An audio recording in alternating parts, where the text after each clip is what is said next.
So Apple basically set a new standard in smartphone durability when the ceramic shield glass on the iPhone 12 series didn't crack in any of our drops, even the one from higher up at just under 1.5 meters. So this year with the iPhone 13, we're gonna skip the lower drops altogether and do them all from that higher height to see if the iPhone 13 Pro Max is as durable as its predecessor despite being a little bit heavier, and to see how well it stacks up to its biggest competition in the Galaxy S21 Ultra.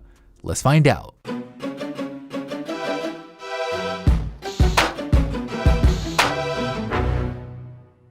This episode is sponsored by the Anker Nano Pro, a tiny little charger that's about the same size as the old 5-watt charger that Apple used to include in the box, but is capable of charging the iPhone 3 times as fast. In fact, we tested it, with it charging the iPhone from 0 to 56% in just 30 minutes. Now, at 20 watts, it matches the fast charging power brick that Apple sells separately, but the difference is the Nano Pro is roughly 50% smaller, making it easier to throw in a bag while you're traveling or just taking up less space on your power strip. And it also comes in 4 different color options, like this glacier blue version that we have here that looks pretty clean. Now, the Nano Pro doesn't just charge your phone quickly, it also does so intelligently with Anker's Active Shield system, including a dynamic temperature sensor and a power tuner chip, so that way it can adjust the power output when it needs to safeguard your phone. So you can charge it fast and you can make it last. Click on the first link down below in the description to learn more.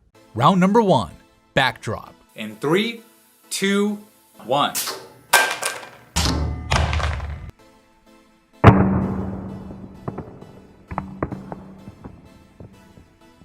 After that backdrop from just under 1.5 meters, both phones have their rear glass shattered, with the iPhones looking especially bad around that camera housing. I mean, taking a look at the drop again in slow motion, we had glass flying everywhere, but despite how bad it looks though, the phone is still technically fully functional, with even the cameras and that LiDAR sensor working just fine. The Galaxy's back doesn't look as bad, with the metal housing on the camera certainly helping protect that area of the phone, so while it's not the best result from either, I think the slight edge goes to the Galaxy in round number 1. Round number 2, corner drop. 2, 1.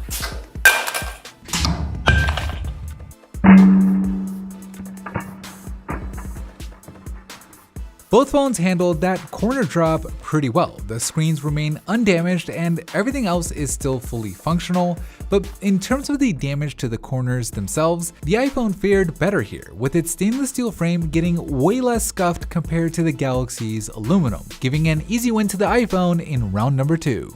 Round number 3, face drop. 3, 2, 1.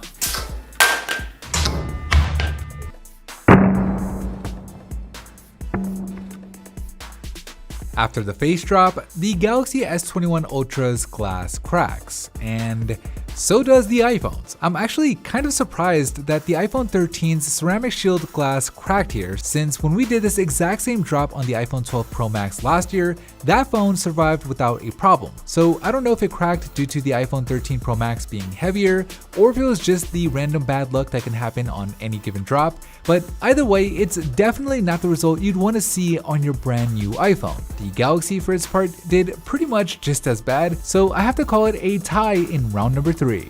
Bonus round. Despite all of the shattered glass, both phones still remain fully functional. So we move on to the bonus round, where we're dropping these phones up to 10 times onto steel in order to test their impact and shock resistance.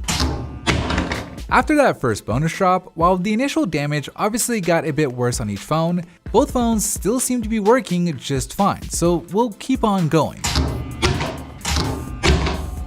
3 drops in, and the iPhone loses a big chunk of glass from its rear, and it also suffers some damage to its screen, with some of the pixels there no longer working. But in terms of the touchscreen's functionality, well, everything still seems to be working just fine, so we'll keep on dropping the phones.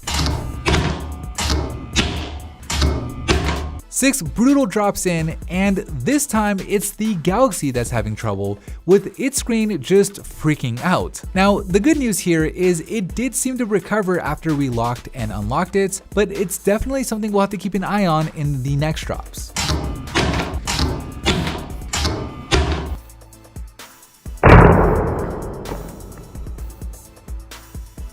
And after all 10 bonus drops, neither phone looks good, but the iPhone looks especially bad, with multiple chunks from the back just falling off due to the sheer impact with the steel. Now, just like before, outside of all the shattered glass and those damaged pixels, everything else on the phone is still working fine. But compared to the Galaxy, at least visually, it's a pretty big difference. The Galaxy's touchscreen still works as you'd expect, there isn't any damage to the pixels on the display, and the glass just doesn't look anywhere near as bad. So it's a clear win for the Galaxy in round number 4. So with all 4 rounds in the books, let's take a look at the scorecard, where the Galaxy sustained slightly less damage in the backdrop, the stainless steel frame on the iPhone outperformed in the corner drop, both phones shattered in the face drop, and the Galaxy held up better in the bonus round, helping the Galaxy earn more points overall, making it the winner in this drop test.